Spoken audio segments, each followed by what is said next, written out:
Howdy, folks. We are back. We're going to do a really quick look over on some of the Dragonflight gear. Now, the trinkets themselves aren't too interesting. I will go over most of them, at least from a Windwalker perspective. Now, there is the crafting gear that drops out of the dungeons.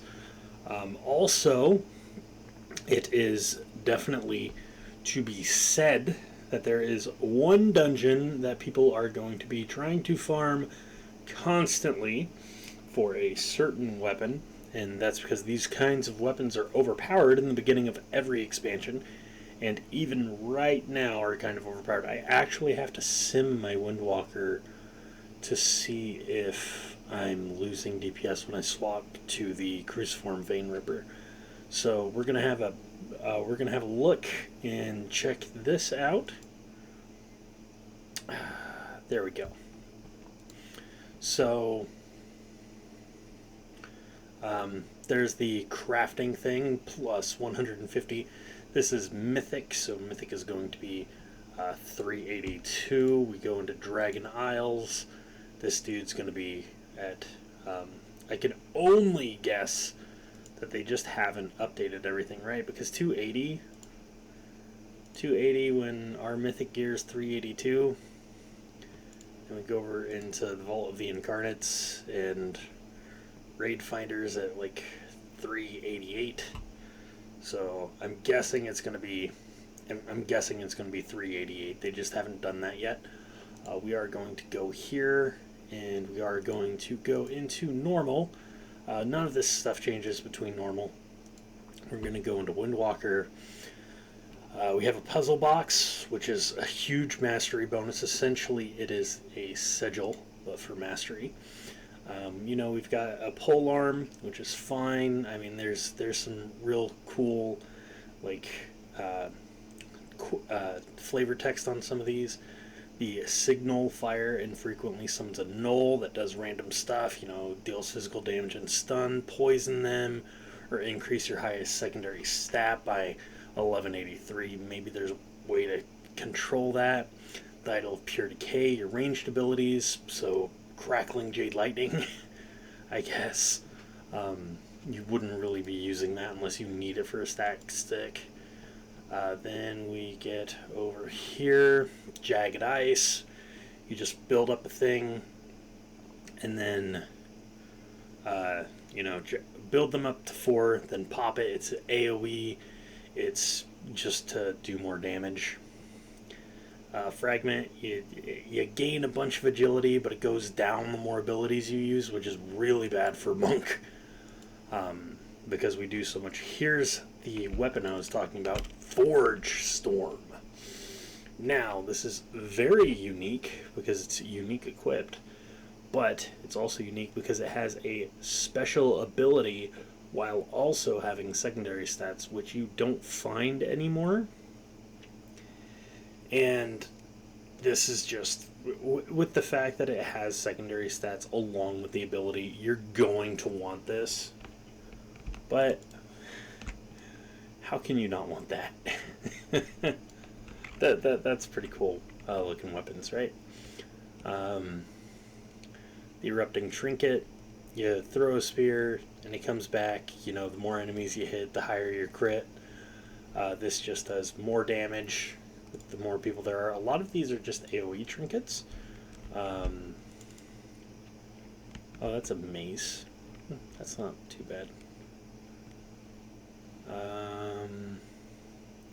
Ruby Whelp Shell. This one is very interesting because your spells and abilities have a chance to call a Ruby Whelpling, which will try to be helpful and assist you in combat.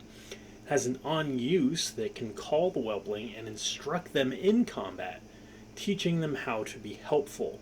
I think this is going to be like Pokepock, where you can turn it into a healing trinket or a DPS trinket or a kind of tanking trinket, something like that. The Azure Vaults. I don't think there's anything special here. It has the Titan training matrices, which is fine. Again, these are all normal, so you're going to be hitting 356. So those people like myself, who's going to be at 300, we're not going to be gaining much stuff for a while. This is cool. The Thunderous Downburst Ring. One, the amount of versatility on it is amazing, and it has a special little effect. It's a personal rain cloud. Ooh, oh, wait. Spelling error.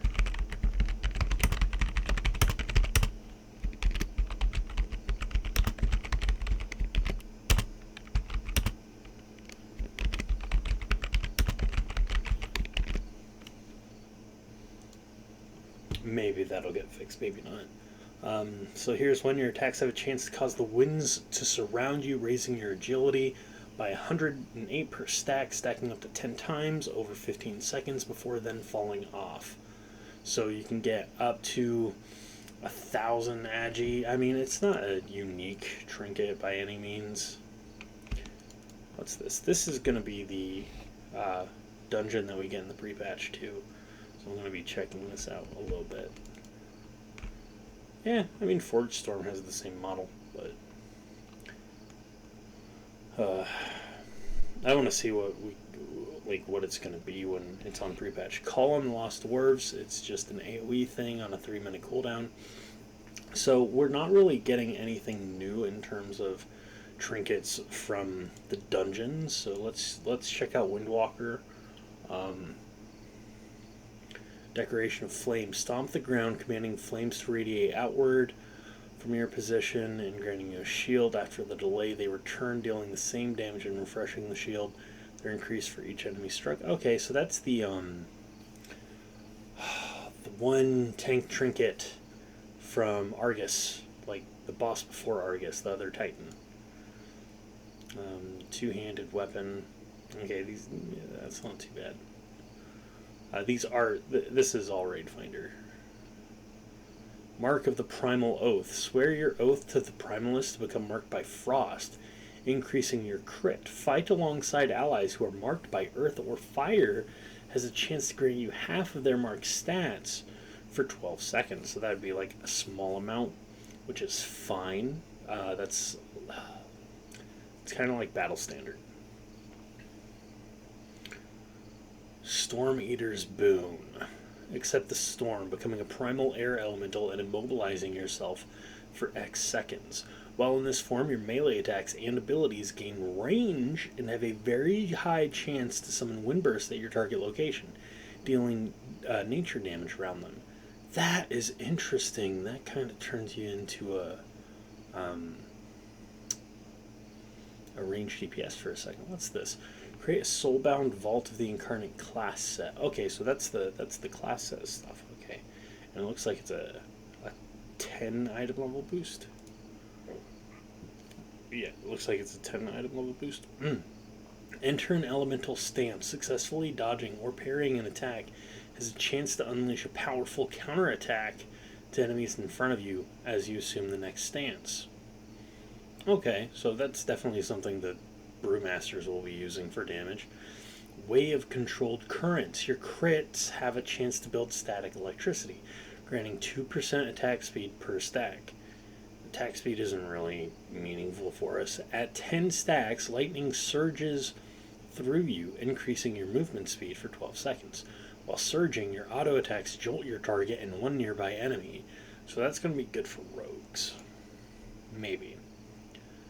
Manic Grief Torch. Channel for 2 seconds, unleashing a furious volley of flame around your target, dealing a lot of fire damage.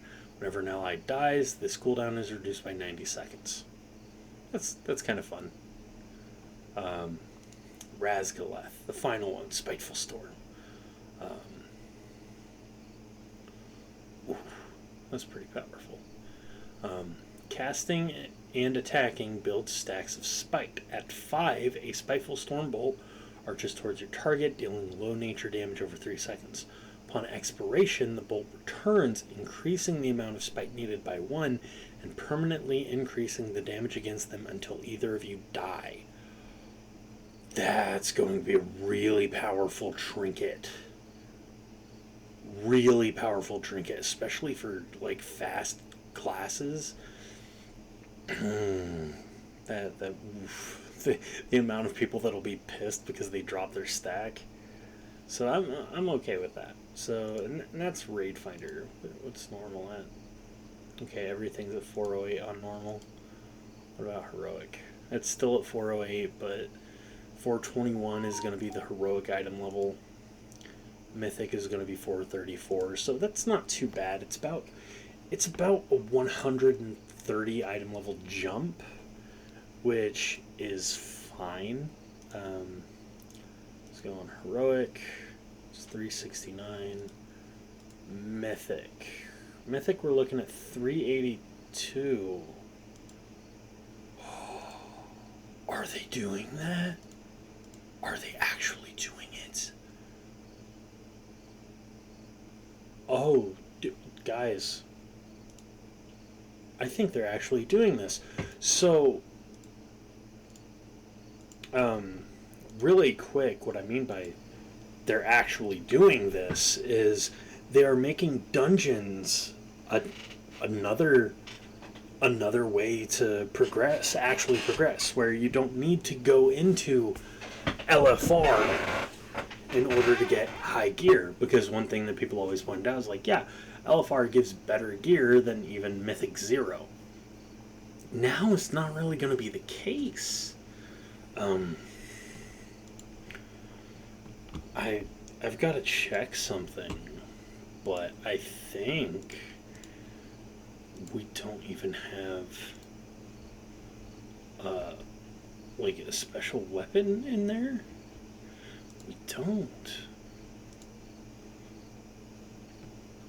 Okay. Oh, there's a special Drakthir weapon. So that's probably going to have a special thing. I know I'm not showing it, which kind of sucks, but who cares?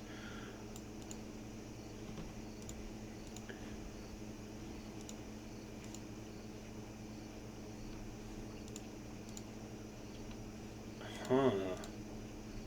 And from the looks of it, Forge Storm is going to be the only rare weapon, the only epic weapon with any kind of special ability. So that's definitely... Oh, no, okay. Okay, I'm wrong. It's just the only epic one. I'm wrong. Storm Slash. Your damaging abilities and auto attacks have a chance to lash the target. It's Warglaives. And it's not unique equipped. Strike twice. Strength Sword. Your attacks have a chance to strike out again, dealing physical damage. Okay. I don't think I see anything else that has that. Hidden effect. Occasionally croaks. Hidden spell and effect name. Croak and Dagger. Okay, that's kind of funny. But going through these, I'm not seeing anything special.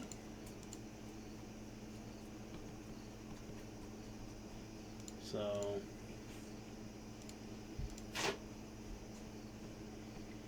Fierce Striker Tizana seems like that should have an ability. It's a named weapon. So that's what we're gonna do. We're gonna do Fierce Striker Tizana.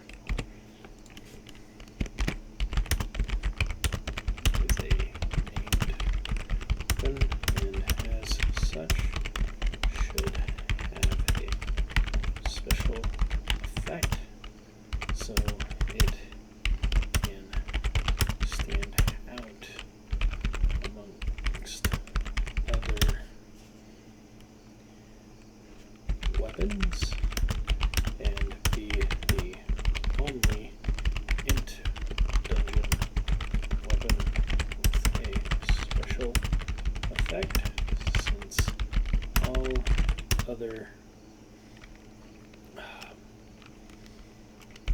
main stat